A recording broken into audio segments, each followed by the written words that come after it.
Hey Billy, how's it going? Going good. How you doing, Benjy? I'm doing great, man. You at the farm? Yeah, I'm at the farm. Cool. How's farming going? Farming's great. Couldn't be better. I feel really good, healthy. Well, that's great. There's a reason I'm calling you today. This time it's because you'd have to be under a rock, or in your case, on an island, Yeah. not to know that there's a big election coming up. I'm sure you know. So I think I just really wanted to make sure that you're going to vote. Oh, I'm definitely going to vote, and I wish everybody would vote this time. It's very important to vote. Yeah, get out there for You know, sure.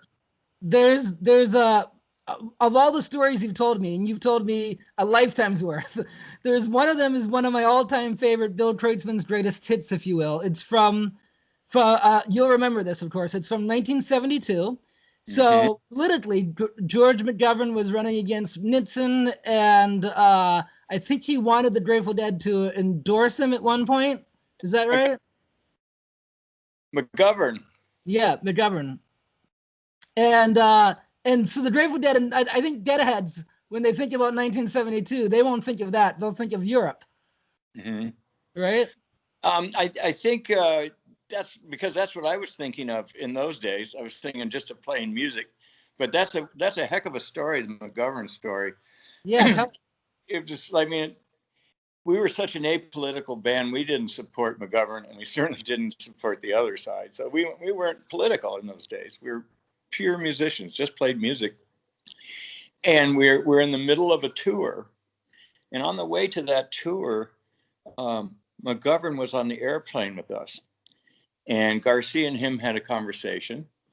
And McGovern said, well, if I win, I want you guys to play at the White House, and gave us all kind of kudos and liked us and stuff. And we proceeded to be on the tour. And about halfway through that tour, we found out McGovern was staying in our hotel, which probably was a hotel mistake.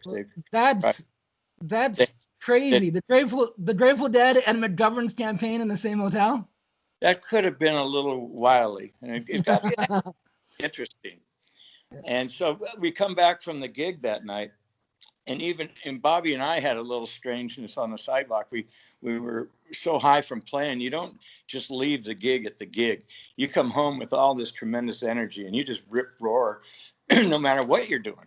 Well, what happened? Me and Bobby were wrestling on the sidewalk. Ramrod stopped us from hurting each other. We went back up to our rooms, and lo and behold, our crew had gone through these states where fireworks and firecrackers were legal.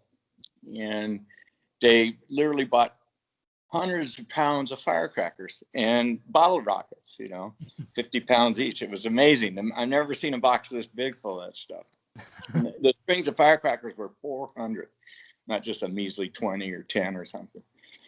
And so we got back to the hotel, and Keith Gotcho and I were in the room drinking Heinekens together.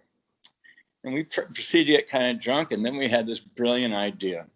We opened our window and said, let's shoot some of these bottle rockets out. What do you think? We'll shoot some out, see what can happen. Can we get any rise out of anybody? And lo and behold, the equipment guys saw our room, and it was one of these hollow hotels that was shaped sort of like a square horseshoe with an atrium in the center, an open space. And you could look across and see the other rooms, and you could shoot kind of where you wanted them to go. They weren't very accurate. They definitely weren't any guided missile type of thing. There was no electronics that kept them on site. And sometimes you hit the wrong room, window just in time for about 4 rockets to go in. We never heard from him, but sure, he's okay. And then our equipment guys were shooting back at Keith and me, just as crazy as could be.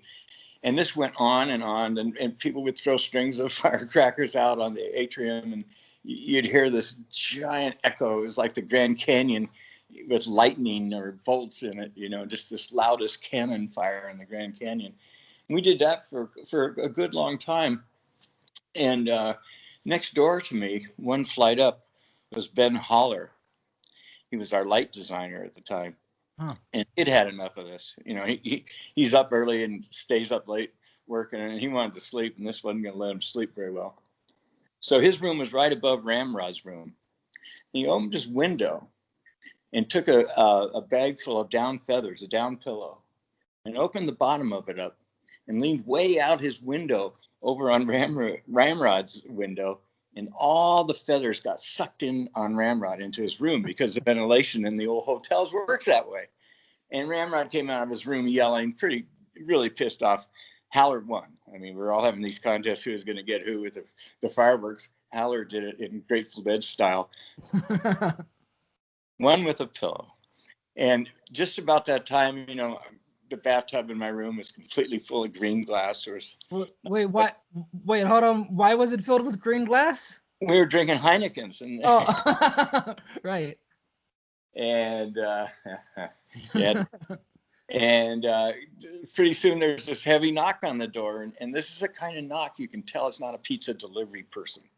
You know, it's like, if you don't answer this knock, then maybe the door will come in the next time. And I open the door and I'm leaning up against the wall with my left hand and, you know, being realized, oh, the first line of guys, that was hotel security. They were kind of softer looking. Behind them was the Secret Service protecting McGovern. Okay.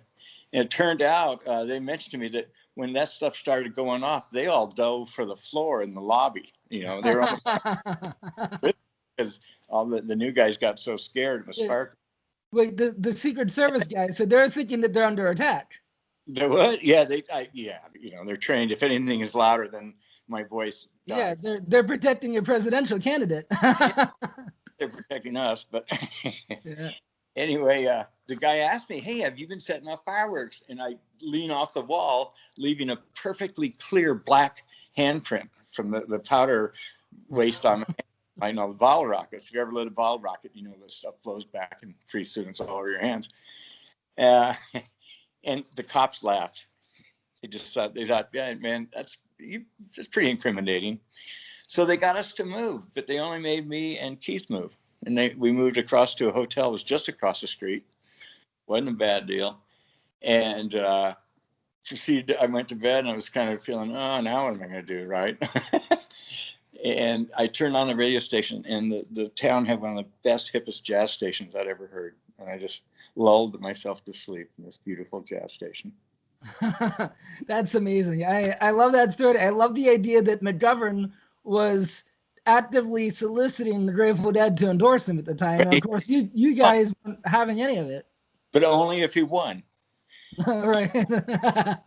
and then he lost to Nixon, and then Watergate happened, and Nixon ended up resigning. Right. And, well, that's American history right there. Of course, it's all history then. Yeah. Well, you didn't vote in that one, though, huh? No, I definitely didn't vote. So you'll vote this time. Political, we would never vote. No, not back then, but now it's important. They're just not the same times, are they? No, different. Not at all. Yeah, very important to vote now. It's more than important. Yeah. Well, awesome. Thanks a lot, Billy. Thanks for sharing that story with me and with everybody. That's one of my favorite Bill Kreutzmann's greatest hits. Cool. All right. Awesome. Thanks a lot. Remind everybody one more time, what are they going to do in November? They're going to vote. They're going to vote like crazy. Stand the lines, do whatever you got to do. Put up with being late to something, do it. Vote. This is the thing you got to do this year. Of all the things that you've put off, you can't put off this one. Okay? Vote. Billy, you did great. Thank you so much, man. You're welcome, Benjy. It was fun.